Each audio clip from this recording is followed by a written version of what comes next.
مساء الخير على كل المتابعين لنا سواء على التيك توك أو على الفيسبوك أو على اليوتيوب.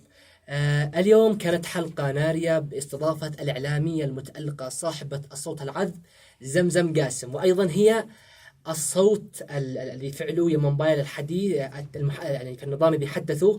هي التحديثات الجديدة كانت على الأستاذة زمزم قاسم. أستاذة زمزم نورتينا في حلقة اليوم، كانت حلقة نارية يعني بالأمانة. فكيف حالك أولا الحمد بعد لله. الاستضافة؟ حلو. وتكلمت حاجات ما حد يعرفها. حقيقة ويعني تكلمت انه في جوانب في شخصيتنا، احنا مش ملائكة أكيد كلنا معنا، بس الحمد لله يعني بيكون هناك الخير بيطغى على الشر. أكيد الحمد لله، اللهم لك الحمد. يعني واحد يجاهد نفسه قدر ما يستطيع. أكيد. فهذا غريمتكم حق رصيد غير كافي أكيد. الكلمة هذه بدي فرخ راس. فأستاذة زمزم، لو سمحتي غاية الرجاء، وهذا أعتبر مني طلب، سمعينا هذا الكلمة بالصوت الأصلي الذي بيسمعوه في كل تلفون. ايش رايك نتصل رقم مغلق؟ لا لا، الناس الآن بيتساءلوا مش مصدقين إنه أنت يعني بالأمانة، فسمعيهم النبرة. عذرا، رصيدك غير كاف لإجراء هذه المكالمة، الرجاء إعادة التعبئة. فهذا غريبتكم يا يمنيين، هذا غريبتكم. فيعني بالأمانة الأستاذة زمزم واجهت الانتقادات الكثيرة من تحت رأس هذا الكلمة، وأيضا حتى إني وصلت إني يسرقوها، يقولونها تسرق الرصيد.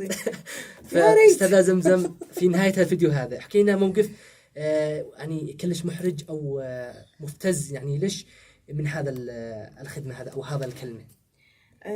أول شيء بشكر شركة كمان موبايل لاختيارهم لي أن أنا أكون في صوت التحديثات الجديدة أكيد تبع الفورجي. طبعا الذي حصل معي ما نش داري من آخر الليل يتصل لي. ما قد قلتش ألو يا سارق أنت يا رصيدي، يا عذرا رصيدك غير كاف، هذا رصيدي. حللها أسطورية. واحد يعني آخر الليل. أشكر التلفاء اللي أستاذة زمزم منش يعني بالأمان. أنا بصرت كذا أنا أتصل للشركة أقول لهم الغوا صوتي. ما دام قد فيها نكاز آخر الليل وتيسة يا سارقة. والله إيش تحبي تقولي لجمهورك أستاذة زمزم في نهاية الفيديو هذا؟ في نهاية الفيديو أقول لهم كل الشكر لكم والحب والتقدير، لولاكم ما وصلنا لهذا المكان، ولولا يعني تقديركم وحبكم لنا ودفعكم لنا للأمام بكلامكم الإيجابي ما بنوصلش لهذا المراحل من قبول لنا يعني عندكم. سبحان الله، يعني هم السبب. أكيد أستاذ زمزم، بكلامهم وتشجيعهم ودعمهم لنا ورؤيتهم لنا ونصائحهم حقيقة. ورغم أن في انتقادات أكيد، ما احنا قلنا إنه مش كل الناس نعجبهم ولا كل الناس ما بنعجبهم. سبحان أكيد الله. أكيد في اللي بيحبونا بيقولوا لنا استمر في هذا الطريق. أيوة، وبيديها بكل وبتحسها من داخل قلبه فعلا. أكيد. وبيبان والله إنه بيبان.